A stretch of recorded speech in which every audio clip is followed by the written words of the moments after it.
We all know that one guy who's like, "Don't talk to me until I've had my coffee," because, I don't know, they don't get enough sleep or something. Personally, I never understood the appeal of coffee or getting caffeine through coffee. I think most coffee drinkers behave like, addicts. Like, "Oh, I need my coffee. I need my coffee." I like the smell of coffee a lot, but I don't drink it because, well, I don't like caffeine is basically it. And that's what I'm talking about today. Now, scientifically speaking, yeah, caffeine is a natural stimulant. It can help you out, blah blah blah. It appears in tea and stuff like that. Yeah, yeah, yeah. I know.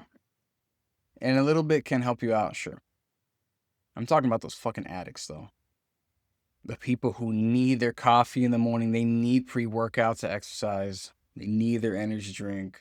A friend of mine listens to the, and hopefully he's not upset me sharing this, but it's funny. I remember he had a Monster energy drink addiction. I'm talking like cans in various places. If he didn't get them, he would have withdrawals.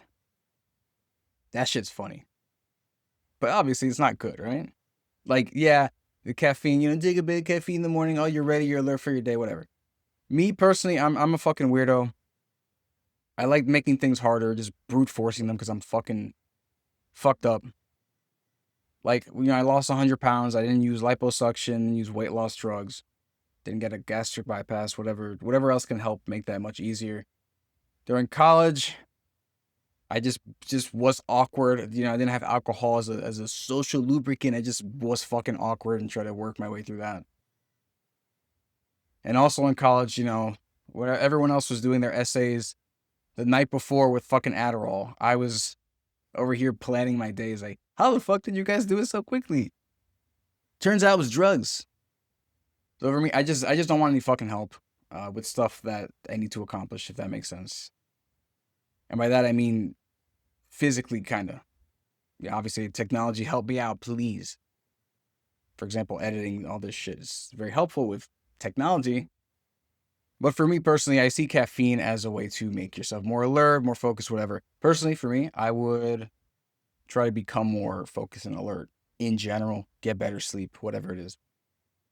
But yeah, if you want some caffeine, whatever, it's not a huge deal. But I think there's some people who abuse the shit out of that, and there are some negative side effects to caffeine that, especially if you're trying to lose weight, whatever it is, it can mess you up.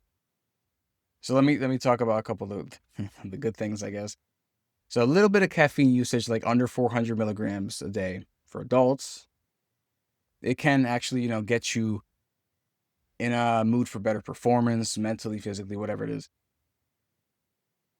I think I've had caffeine. I mean, I had a little bit of coffee when I was a kid, I think. Maybe it was decaf, I don't know. But in my adult life, past like age 22 or whatever, I think I've only had a like an actual dose of caffeine, I think twice. Twice being gym related. First time, I think it was Bang. No, it was C4 Energy. So I had that at the gym. And this is at the beginning when I was working at Blink Fitness as a personal trainer. I remember taking C4 and then exercising. I was feeling like, pretty normal. And then I got a call. I remember I was sitting in the leg extension machine. I had a call from a client who was basically canceling last minute or rescheduling, whatever. I'm like, I'm obviously like, okay. Then after that, I'm like so fucking annoyed because that completely botched my plans for the rest of the day. Because when you have a schedule, you move things around and blah blah blah. So when that happened, I was really upset. So to this day, I don't know if that feeling of like just powering through exercising was from anger from that moment or that's exactly when the C4 kicked in. I have no clue. But I was a fucking beast in that moment on that machine. So I don't know. And then the second time, this was a couple years later when I worked at Equinox. I tried Bang energy drink. I think I took a sip or two. I don't think I had the whole thing. I took a sip or two and I felt like I was gonna die. I was just like, oh my God, why do I feel like this? So my caffeine tolerance is just all the way low. So maybe I'm not one to talk with this, right? But personally, I just don't really like the feeling of caffeine. I even used to drink the Celsius drink, which has a pretty low amount of caffeine in it. Even that, I'm like, I don't know. So I kind of stopped drinking that anyway. I don't know. Caffeine's just weird. It's kind of like alcohol for me. I fucking hate alcohol, which I will do a whole episode on very soon, actually, which people are gonna get mad at. But anyway, alcohol, I just don't like it. I think in my entire life, in terms of alcoholic beverages, I've had like half of a can of beer worth in my entire 33 years of living. But that's to say, there's this flavor of ice cream called bourbon vanilla. And I was asking the guy a while ago when I tried this, like, hey, what do you mean bourbon vanilla? Like, and it's, oh, it's some part of it is there's bourbon involved in part of it, but it's basically evaporated out and you can't taste it. I'm like, oh, okay. And I tasted it twice. I'm like, I can taste the fucking alcohol. I'm not a fan, and it's kind of like caffeine now. It's like I can tell there's caffeine in this. This is weird. I don't know. I'm not a fan. Personally, I know other people are like, I love the jittery feeling. Yes, it's life, it's energy. But for me, I'm like, it's fucking weird. So here's the thing: if you have, I don't know, your life sucks, you're a parent or whatever, you have to be awake, but you got no sleep. Do what you got to do, I guess. I don't know if you don't have the option of sleeping early for some reason, whatever. But just know it's not fucking great. And here are my main issues with caffeine and with how it relates to, weight loss and stuff. First of all, let's get this out of the way. The shit at Starbucks, Dunkin' Donuts, the coffee parfaits, the caffeine parfaits, that's fucked up. I'm wondering if I should call this episode caffeine or just coffee so I have room to talk about and bitch about energy drinks and other shit later. I don't know. We'll see how I feel. Probably just gonna be caffeine. But yeah, the whole, coffee parfaits that you get at these places, it's like, hey, man, that's like borderline ice cream. Now, if you want it because it tastes good, have fun, right? But if you want a coffee, you want a caffeine pick me up, whatever, and that's what you go for, that's fucked up. Not ideal, is what I'll say for you. Because that thing is probably, I don't know, 300, 400, possibly 800 calories I've seen some places. And when you drink your calories in general, it's not great because you're not as full. If it's gonna be that many, then you're just sabotaging yourself at that point. Not to mention the sugar addiction, whatever that you're getting yourself on. But yeah, just that those calorie bombs are just completely fucked up. If we're talking about coffee and weight loss, right? Like I said, do what you want if it tastes great, and you're like, yeah, 500 calories, it's worth it. Fucking do it. If you're trying to lose weight and you just want a bit of caffeine, that is like, that's the last thing I'd recommend for you. Fucking Starbucks, Dunkin' Donuts stuff. So that's not great by itself, right? Now let's talk about the sleep thing. So caffeine, it obviously suppresses your tiredness, and that keeps you up longer, right? But you probably didn't know. You might know actually if you're a coffee drinker, which you probably are, because most people are. Caffeine also suppresses your hunger a bit too, which you'd think would be awesome, right? Super helpful with weight loss. But that effect is mild and temporary, of course. So you might just suppress it, and then later you're like, oh my God, I'm really hungry. And then maybe you overeat. So that's not great. It's kind of hiding the natural hunger that you have. So obviously, depending on how much caffeine you have. So that's not great, in my opinion. But going back to the sleep, it hides your sleep. So then later you get a crash, right? But sometimes the damage is already done. You're not going to get enough sleep. You're going to get like 5 hours instead of 8 that you should be getting. And when you don't get enough sleep, you get under, I think it's under 6 or 5 hours or something. What happens the next day is that your hunger hormone in your body called ghrelin, which I hate the name of, it sounds like a gremlin goblin, that goes into fucking overdrive the next day and makes you like 25 to 40% hungrier. So think about it. You're drinking coffee one day in the afternoon. You stay up, you not only fuck up your sleep, but then the next day you're hungry as fuck and you're probably going to overeat, fucking up your weight loss. All because you needed that goddamn caffeine. Now, there's a way to get around this, and that's obviously, drinking coffee or coffee earlier in the day. But you can see the issue, right? If this affects your sleep, it's gonna affect your eating habits. It's gonna affect your weight loss. It's gonna affect your health. It's obviously if you're a responsible caffeine user, this probably won't happen to you. But if you're a coffee addict, it's probably happened to you. Devil's advocate time. Caffeine is natural and safe. It's in coffee, so you can't really overdose. I think that's not true. You can overdose on anything, including water. So shut up. Water is also natural and safe. Also, that feeling I had when I drank part of that bang, if I drank the whole can, I might have overdosed. People have different caffeine tolerances, and I'm assuming if you drink like, I don't know, 10 cans of bang, you're gonna die. So I don't think this is true. I mean, maybe what I just said wasn't true, but it sure as fuck felt like it. So that's dumb. It's the best fat burner and workout booster. Why not use more? Because when they say fat burner, what that's doing is basically making your body feel like, oh my god, my what's it called? I forget what they're called. The fat somethings. They start becoming more active and available for you to use during exercise, which means they're essentially encouraging you to exercise so that you can then, burn some calories, build muscle to burn calories at rest, stuff like that. That's what it means by fat burner. It's not just you take it and then your body just burns the fat off of your fucking skin. It's not what happens. And workout booster, well, if you're lazy as shit and you need pre-workout, then I don't know. Whatever, I guess. If it gets you, that's the only thing that gets you there, I guess. But why not use more? I mean, there's diminishing returns, I guess. Also, you might die. Sleep is for the weak. Caffeine lets me power through anything. Do I need to even respond to this shit? Sleep is for the weak. I don't know. I think a person who thinks in that way is just fucked. They're too far gone.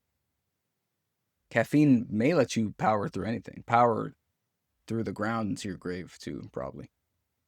Energy drinks and pre-workouts with high caffeine content are great for focus and max intensity. They probably are. But what's also great for focus and intensity? Building your focus and intensity. That's just me, though.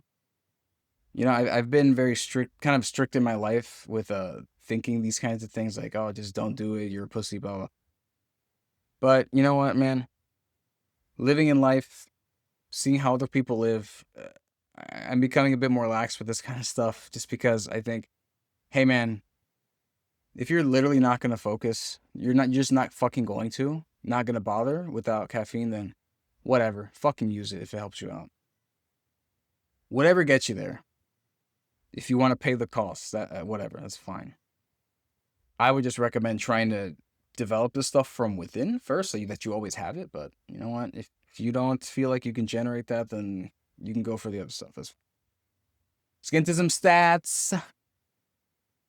Over 80% of adults worldwide consume caffeine daily. I thought it'd be more, but yeah, that makes total sense. The safe daily dose, I don't know what the fuck safe daily dose means. I guess you can overdose, right? The safe daily dose for healthy adults is generally considered up to 400 milligrams, so 4 cups of brewed coffee. I assume if you're bigger, you can take a bit more, just like with alcohol and food and all that. Stats that I don't like, but they exist, so I'll say it. Caffeine consistently improves exercise performance, especially endurance, when consumed in doses of 3 to 6 milligrams per kilogram of body weight. So between 200 and 400 for most adults, or maybe higher, honestly. About 45 to 60 minutes before exercise. So if you plan, that's the point of the pre-workout. Pre-workout does help. I just personally think, if you need pre-workout and you won't exercise without it, you're doing yourself a disservice by not building up the fucking will to just exercise because you want to. That's me, though. I personally do think those pre-workout guys are fucking weird, though. Like, at the gym, it looks like you're a fucking cokehead sometimes. Like, oh yeah, I'm putting my powder and my shit in the corner. Yeah. It's fucking weird. But whatever gets you there. Whatever. Caffeine disrupts sleep in all forms. As in, it leads to later sleep, shorter duration, poorer quality, and less restorative sleep. So, not great, to be honest. And this one's interesting. Caffeine has more pronounced cardiovascular side effects in kids, teens, Let me take this off. Yeah, this wig I wear for the Devil's Advocate sections. I think I'm getting too comfortable with it. I forgot to take it off. But yeah, kids, teens, cardiovascular side effects are more pronounced, and also some ethnic groups. Interesting. I'm not going to click which ones because I'm not trying to be taken off any platforms for racism or whatever. So, all right, caffeine can be helpful, but the way most people use them, it's not, not ideal. And this applies to a lot of stuff I talk about. Like these things, they're tools. You can use them in certain ways that are helpful, but most people don't know how to use this shit properly. So it's fucked up. So how can you use caffeine in a way that does not fuck you up? Couple different ways. Stick to under 400 milligrams a day, under the safe dose, and even less if you're sensitive in the heart, if you're pregnant or whatever. Obviously, if you need to use caffeine for fitness, time it correctly and don't rely on it as the only thing that gets you into the gym. And the big one, the one that affects your sleep, your hunger, and your overall health. Because honestly, if your sleep and your eating are fucked up, you're just fucked entirely. Your energy is completely fucked up. Biggest one is to avoid caffeine about 6 to 8 hours before your bedtime. I think caffeine has a half-life of 4 to 6 hours or something. So after that, then it gets like less, like half the potency or whatever, and then it starts diminishing from there. Whatever the science is, but yeah, just stop like 8 hours before. Just stop, and you should be good. If you're just fatigued in general, you're just fucking tired, I wouldn't use caffeine as a crutch either. I would look at your life. Like, are you eating shit foods that don't give you energy? Are you sleeping properly enough to restore yourself to have energy? If not, I would look there before you start with your coffee addiction. And if you're going to get coffee, I would get it just straight up. Black or with milk sugar, whatever the hell you want. Like kind of a basic one, or maybe you can get it from your caffeine from tea or something. But I would highly, highly recommend against getting like, the fucking coffee parfait stuff, the milkshakes, whatever. Personally, I like the smell of coffee is great, but the taste is So I don't know, if you can even enjoy that coffee milkshake stuff, that's just a difference of taste between us. But in general, it's just I wouldn't do that. The calorie bomb is not worth it for me, but if it tastes good enough to be worth it to you, okay. And also, what can cause some fatigue is stress. So try to get your life to chill out. Although if you're an adult and you got shit to do, then it's gonna be tough. But try that before caffeine. That's my point. Anyway, write in the comments. Are you a coffee addict? Are you a Monster energy drink addict? Monster tastes pretty good. I'm not gonna lie. I haven't had it in a few years, but that tastes pretty good. Especially that orange one. Jesus Christ. I used to like Red Bull a lot too. I forgot it existed until right now. I remember thinking this is what apple soda would taste like if it existed, which it probably does. That's how they get you with the caffeine. They make it taste pretty good. I mean, of course, it's kind of mostly sugary trash, but anyway, let me know. Do you have an addiction? What's your favorite caffeinated drink? If you say black coffee, well, good for you. If you say Monster Energy drink, God help you. You're not gonna make it. All right, see you next time.